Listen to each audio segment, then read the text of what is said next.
This is a big week for the Denver Broncos with NFL free agency kicking things off. We're going to take a look at offensive players who are set to become free agents. Should they stay or should they go? We share our thoughts. We want yours on today's brand new episode, Locked On Broncos. You are Locked On Broncos, your daily Denver Broncos podcast. Part of the Locked On Podcast Network. Your team every day. What's happening, Broncos country? It is NFL free agency week. Welcome into a brand new episode, Locked On Broncos, your daily Denver Broncos podcast, part of the Locked On Podcast Network, your team every day. Thank you so much to everybody in Broncos country for tuning in and making Locked On Broncos your first listen of the day every single day. You can get this podcast free and available everywhere you get your podcast in audio format, or whether you watch on YouTube, do us a favor, hit that subscribe or that follow button down below if you have not done so already, so you never miss out on a day's worth of Denver Broncos news, content, coverage, and more. For NFL free agency frenzy, this is the place to be if you want Denver Broncos information and if you want to interact with other members of Broncos country. I'm your host, as always, Cody Roark, Broncos reporter for Mile High Sports, joined alongside, as always, by my co-host, Sayre Bedinger, site expert, predominantlyorange.com. Sayre, it is a big week for the Broncos here this week. We'll be plugged in every step of the way. There might be even a few bonus episodes we throw out for Broncos listeners because free agency truly is crazy. You never know what's going to happen. We've already discussed the 3 moves that Denver made last week as it pertains to creating more salary cap space. And with that salary cap space, they could do some damage in the free agency market. They also have a lot of guys they need to retain. But before we dive in all that, I feel like we have to address some of the wide receiver stuff that's going on in Broncos country. We do, Cody. We really do, because on Friday, Courtland Sutton tweeted out, "I just want to be where I'm wanted and appreciated," right? And of course, you can't help but wonder if that's connected to all these different trade rumors that have been going around, you know, with his name specifically. I believe ESPN's Diana Rossini actually tweeted out on Friday in response to some of these, you know, rumors that are floating around. They're like, you know, teams have been calling the Broncos about both Courtland Sutton and Jerry Jeudy. In fact, it sounds like the Giants were pretty hot after Jerry Jeudy at the trade deadline last year. Of course, a little Alabama connection there between Jerry Jeudy and Brian Daboll. So I think, you know, this is the spot right now. This is the intrigue spot. Of course, outside of the Broncos really going out and getting guys from other teams in free agency to come in and help this roster, the biggest questions right now offensively, are the Broncos going to trade Courtland Sutton or Jerry Jeudy? I don't think that they should, right? If we're going to stick with the theme of today of playing the game, should they stay, should they go? In my opinion, I think that when it comes to Courtland Sutton, he's got to stay. When it comes to Jerry Jeudy, he's got to stay. You have to give this nucleus. And I just put out an article last week over at milehighsports.com. We have never seen this offensive unit of Courtland Sutton, Jerry Jeudy, Tim Patrick, KJ Hamler, all healthy, playing on the same field together. We haven't seen it because every year there's been a major injury to one of these guys, and I think this is the year you have to do it. Denver is not in a position right now, in my opinion, Sayre, where they have to go out there and they have to decimate the wide receiver core. I mean, it's like robbing Paul to pay Peter. You don't have to do it right now. It doesn't make sense, because if you're going to give up some of these guys, okay, what are you going to get? Draft capital? We understand. Denver needs more draft capital, but I always want to go back to the point, before we even got to the whole discussion about draft picks again, Denver can survive this year without having a first or second round pick. They have a lot of cap space to maneuver with. They have 2 premier third round picks. To me, if you're going to try to trade away a guy like Courtland Sutton, you really have to ask yourself, what are we going to do? Because like the offense has to play better. You take away a guy like Courtland Sutton and or Jerry Jeudy, in my opinion, your offense doesn't get better, it gets worse. Right. And that's something that I think people need to consider here, is that it's not just about having the draft capital, right? If you have a draft pick, that's great. What are you going to go and do with it? Remember, last year, the Broncos did have a second round pick, right? From that Rams trade with Von Miller involved and all that. They got Nick Bonito.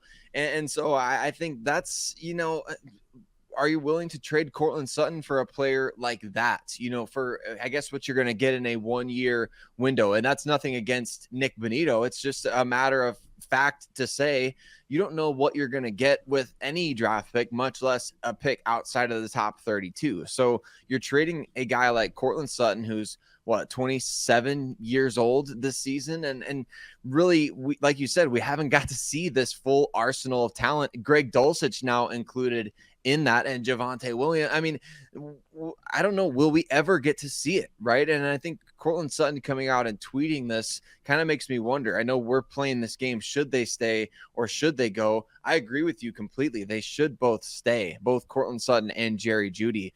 Will they both stay? That's a question I'm not so sure. You tend to read into these kind of, social media cues quite a bit these days, and things can change overnight. We don't know what's all going on behind the scenes, but it certainly seems like it's possible that Courtland Sutton could be on the move, which, like I mentioned before, if the Broncos are going to do that, they better have a good plan in place behind him to get everybody, to keep everybody excited about, hopefully people are excited about the offense that Sean Payton is going to bring to the table.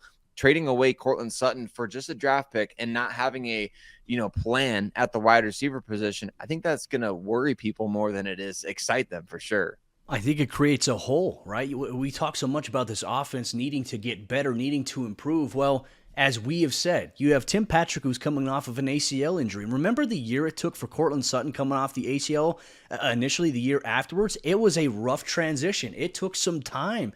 I still think that some of the best football of Courtland Sutton's career is still ahead of him. And I think it can be maximized here, I think, with a good coaching system that we expect to get from Sean Payton here in Denver. And if Russell Wilson can start playing better, I mean, if things can open up, Sayre, right? So I think that if you're George Payton, you're Sean Payton, you're sitting here in these meetings and you're discussing, okay, if we get rid of this guy, what does this do to us? Does this set us back, or does it put us on a path to maybe move forward and acquire somebody else? I understand that there's some other guys out there. We've talked about Brandon Cooks. We talked about Odell Beckham Jr. kind of being a wish list, but the Broncos didn't send anybody to his workout in Arizona. So that kind of maybe says maybe they're out on OBJ. If it's not broken, don't fix it. That's become sort of the little mini mantra of the Locked On Broncos podcast. And Courtland Sutton, Jerry Jeudy, in my opinion, I don't think you make a move there. I don't think you touch it because they're special players, and they can be. I think a lot of people are clouded on the recency of how bad the Broncos offense has been. I think we could see some of the best football of these guys' career going forward. That is, if George Payton and Sean Payton are on the same page in terms of keeping them on the Denver Broncos, the offensive side of the ball. That's a little bit of a trade conversation that's been going on around NFL circles, but now we're going to get into our NFL free agency period of should they stay, should they go. We're going to take a look at the offensive line, some in-house free agents that Denver has. Sayre and I, we're going to play a game. Should they stay? Should they go? And you can play along as well. You'll get that on today's episode, Locked On Broncos. This episode of the show is brought to you by our friends at Ultimate Football GM. And you've heard me talk about this mobile game app. And if you've ever thought you'd make a good general manager, you can give this game a try. It's not as easy as you might think it is to be able to create a dynasty. And when you play Ultimate Football GM, you get to control and manage every strategic aspect of your team as you play through seasons and lead your team to glory, trying to build a historic dynasty where you're in control of free agency. That's a big thing this week, but you get to sign free agents, you get to build your team, acquire draft picks,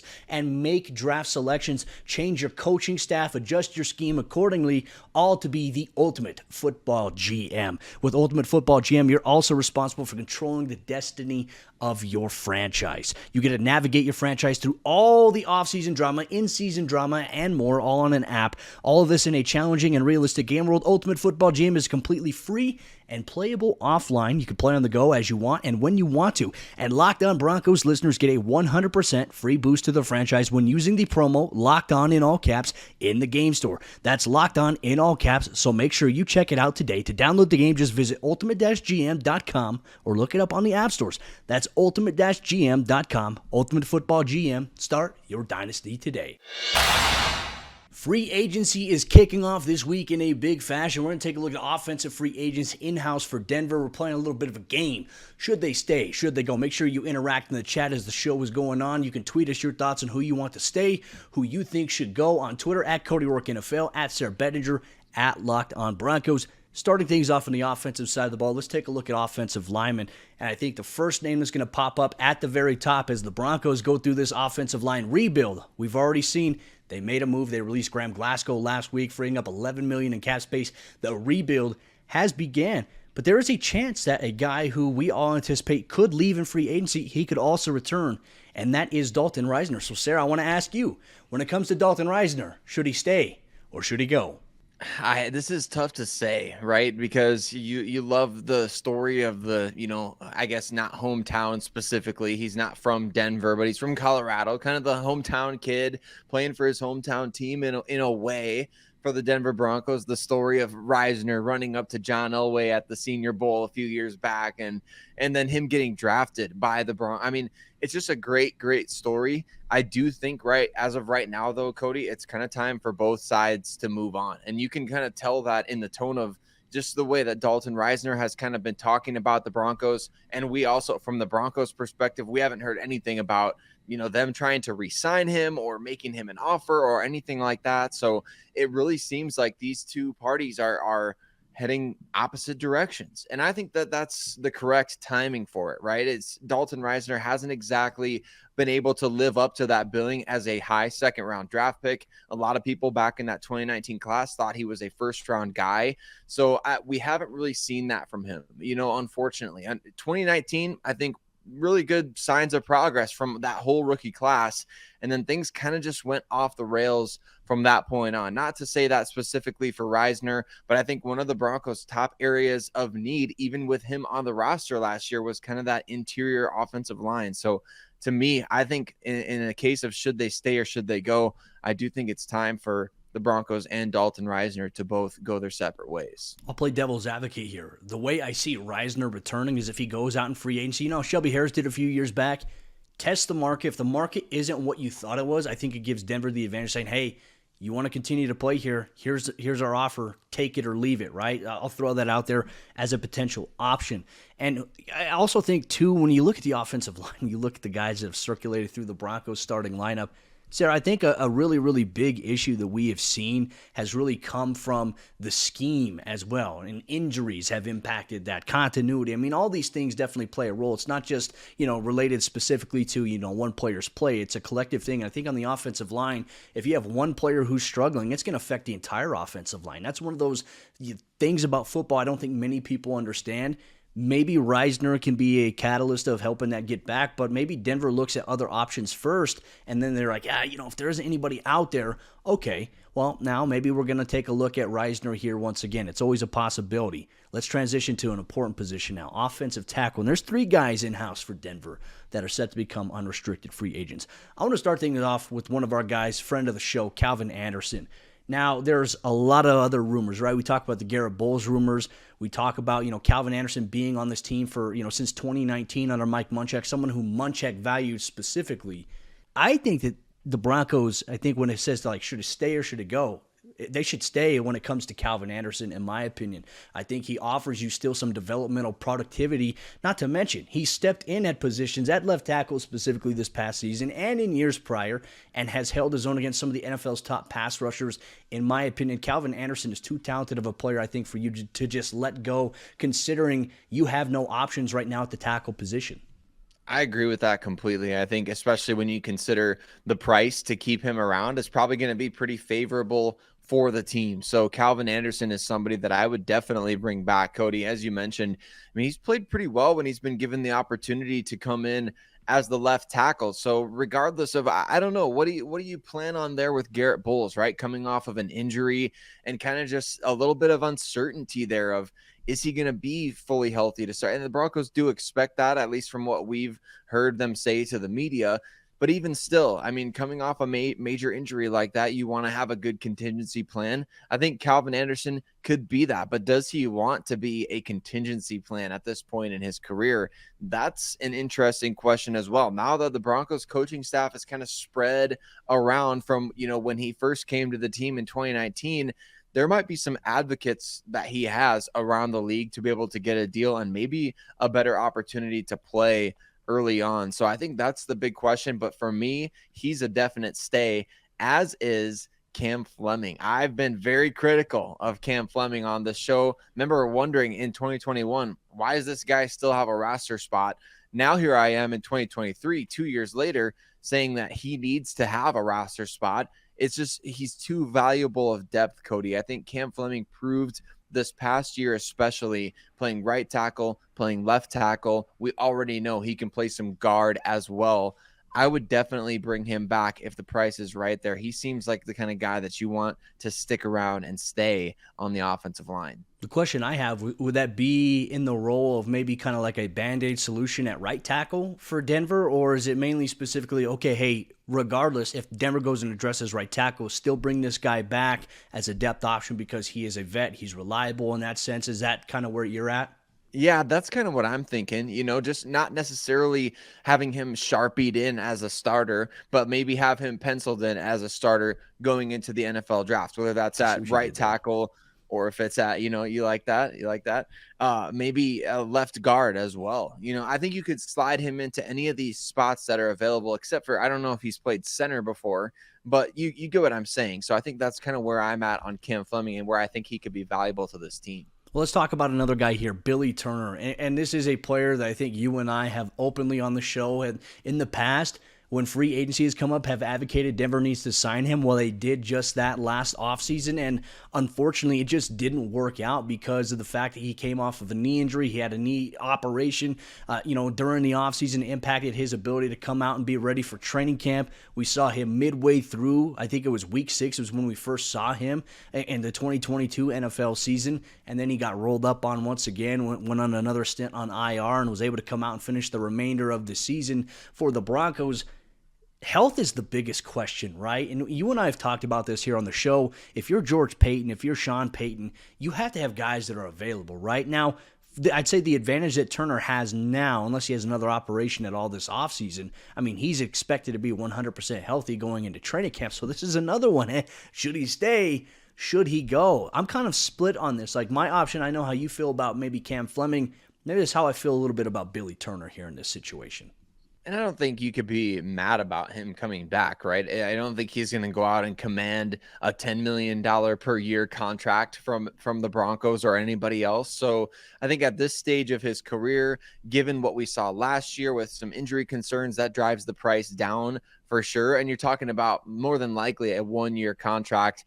I think Billy Turner likes being in Denver, to be honest with you. I mean, I don't think he would have came back if that wasn't the case. And I know he was good buddies with Nathaniel Hackett as well. So maybe a reunion there in New York between those two guys is possible. But at the same time, I think, Billy, he's been in Denver a couple stints now. So it wouldn't surprise me if he saw Sean Payton, this new staff coming in, and he was like, you know what? I think this could be a good fit for me. It could be good for my career. There's definitely opportunity, right? If you're an offensive lineman looking for an opportunity, man, the Broncos they've got to be it, right? There's 3, maybe 4 starting jobs up for grabs on that roster right there in that depth chart. And, even if you sign with the team, I don't know, there's definitely just opportunity. It's something where you could see a lot of players being attracted to that spot because of the coaching staff, because of Sean Payton's history, especially when you talk about developing offensive linemen.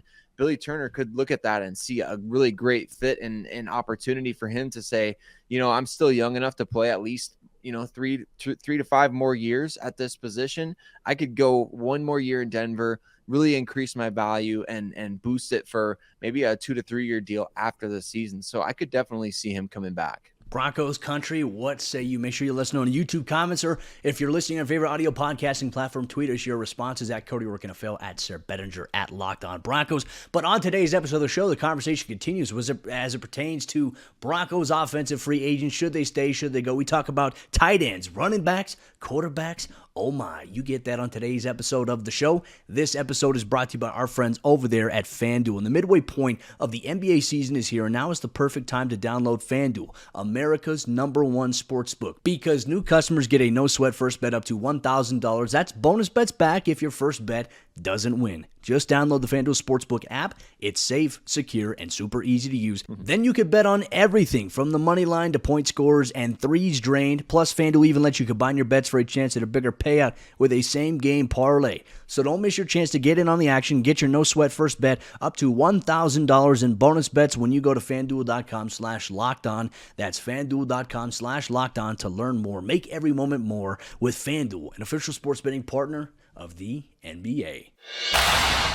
Denver Broncos offensive free agency continues in our latest edition of Should They Stay or Should They Go? We're taking a look at running backs, tight ends, and quarterbacks. Just want to say thank you so much to everybody in Broncos country for making Locked On Broncos your first listen of the day. Every single day. We appreciate you so much. Let's get into this. Right now, on Friday, the Broncos made a move to release Chase Edmonds from the roster, cleared up around maybe, I think it was $5.9 million in cap space, which told us, okay, Denver's going to be in the market for a running back in free agency. Well, let's put on our tinfoil hats here, and let's talk about maybe who that is. When you look at in-house options here for the Broncos in free agency at running back, Latavius Murray is a name to watch.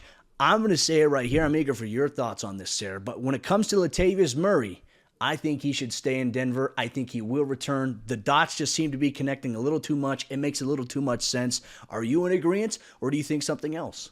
He's earned it, right? I think after last year, that's exactly what we saw from Latavius Murray, that he went out there and earned really another year with this Denver Broncos team. And I think he really enjoyed his time with the Broncos. Obviously, you enjoy it a little bit more when you're getting the bulk of the carries, right? It'll be interesting to see, is Latavius going to be on board with whatever the other plan is at the running back position? If the Broncos really do plan on Javonte Williams being ready near the start of the 2023 season, which I'm still skeptical about, regardless of what they've said to the public, I think it'll be interesting to see, does he want to be part of that? From the Broncos' perspective, though, how could you not have a viable option in place with Javonte's situation? Latavius Murray, he's a former Viking, so we got the George Payton connection. He's a former Saint, so you got the Sean Payton connection. I just think really when you look at these things, it makes more sense than not to have him come back, right? It almost doesn't make sense for him to not come back. So I think Latavius will be back, Cody. I think what happens behind that move is going to be really fascinating to see, because like you mentioned, the Broncos have a lot of free agents at this running back position. Mike Boone, Marlon Mack. I'm not expecting either of those guys back at this point, although Tyler Beatty and Demarie Crockett are both still on the roster in some capacity as well. So you look at the running back position, I think Latavius Murray, he should be back, but don't be surprised if the Broncos do go allocate some other free agent resources at running back. Well, let's switch to tight end now, right? And let's talk about, there's two guys here, and both guys I really enjoyed talking to. I really enjoyed covering. Eric Saubert, should he stay or should he go? I think he should stay, because I think he proved, Sayre, last season, he didn't have to be a tight end number one, but he was one of the most consistent guys on the field for the offense. I mean, for this coaching staff to leave him out in the field in a lot of these situations, I mean, he had the game-winning touchdown catch against the Houston Texans. He's one of your core four special teams guys, and he battled through an injury. I mean, Sayre, I'll tell you this. There was a time, and this was like early on in the season, I think it was after that week 3 or week 4 game against the Raiders, he got hit in the quad, and from his, like, right above his knee all the way up to his hip, he showed me a picture of it. He had this deep, dark, like, purple, like, bruise, like, and the fact he still played to it, the gotta applaud. The dude is a tough SO son of a gun there, man. But aside from that, I think he does give you some versatility there. He's a guy who can block. He's a guy who can catch. And I think he's perfect for maybe what Sean Payton maybe envisions inside of his offense. You're not asking him to be this number one tight end option, but you're asking him to be a reliable guy when he's out there on the football field. He's proven to be just that, Sayre. So in my opinion, when it comes to Eric Saubert, I think he should stay. Yeah, and he can play some special teams for you. It sounds to me like Russell Wilson really likes him a lot as well. I mean, how many times did we hear Russell Wilson say Saubie this past season, right? I mean, he's always bringing him up. So I think that's a real big factor as well when you're talking about guys that should stay or should go. Do the Broncos really want to get the best out of Russell Wilson this year? That's one of the interesting things that I've been seeing go around Twitter, Cody, is like there's some conspiracy theorists. Speaking of putting on the tinfoil hat, there's people out there who think the Broncos really don't care if Russell Wilson does well this year. And I think that's an egregious take, because the Broncos want the team to do well this year, and Russell Wilson is directly tied to that. So, with Russ and his chemistry with some of these guys, that speaks to what you mentioned too before about Courtland Sutton as well. Like these guys, they got to have the opportunity to grow together a little bit. You can't always just overhaul everything. Unless you're getting really great value in return, what better value are you going to get than Eric Saubert at whatever price he's going to come? Unless some team is out there like, hey, we want to give Saubert like a 3 or 4 year deal worth $5 or $6 million per year, then I think you might say, all right, well, it's been a great couple of years, Sabi, but at the same time, if you can bring him back at a good price, he's proven his worth as, like you mentioned, he's a good blocker. He can catch passes. He made some plays in the clutch, not only against Houston, but remember that Chargers game when he caught his first touchdown. I'm all for bringing Eric Saubert back. We got two more guys here, right? Another tight end, Eric Tomlinson, and quarterback Brett Rypien, who is a restricted free agent. We know the Broncos aren't going to place a tender on Rypien or any of the other RFAs like P.J. Locke, Asang Bassi, Jacob Bobenmoyer. But I think when it comes to these two guys, I look at Eric Tomlinson. He's a big guy, good blocker, and, he did have a couple of catches. He had 2 catches for a touchdown last season, but he doesn't offer you as much in the passing game. He's not going to be used as much, but when he was used last year, I was actually surprised by Eric Tomlinson. I was like, E.T., phone home, he's back in the game here. Ironically enough, one of the touchdowns that he caught came from Brett Rypien. So as it pertains to these two guys, Sayre, where are you leaning? I'm kind of leaning on letting these guys both test the market. If I had to bring one of them back, I would say Brett Rypien. So that's kind of where I'm at on this. I think you can get younger at the tight end position there. And Eric Tomlinson did exceed expectations this past year, which I think speaks volumes to the level of play of everyone else on the Denver Broncos offense, that he managed to stand out with his contributions that he made. So kind of a great thing for him, and also kind of a sad thing for the Broncos offense at the same time. But with Brett Rypien, you got a really smart guy, maybe a future as an NFL coach, coordinator, maybe a head coach someday. He just knows football so well. I know Rypien well, and he's just a good dude as well. So and he's great for the quarterback room, right? It's just good to have that extra set of eyes when somebody's out, and he's improved. He's improved as a player. I think we saw that this past year. So I would not be opposed to bringing Rypien back, although you know me, Cody, I'm all about the reclamation project coming in under Sean Payton to see what he could do with maybe a former high draft pick as well.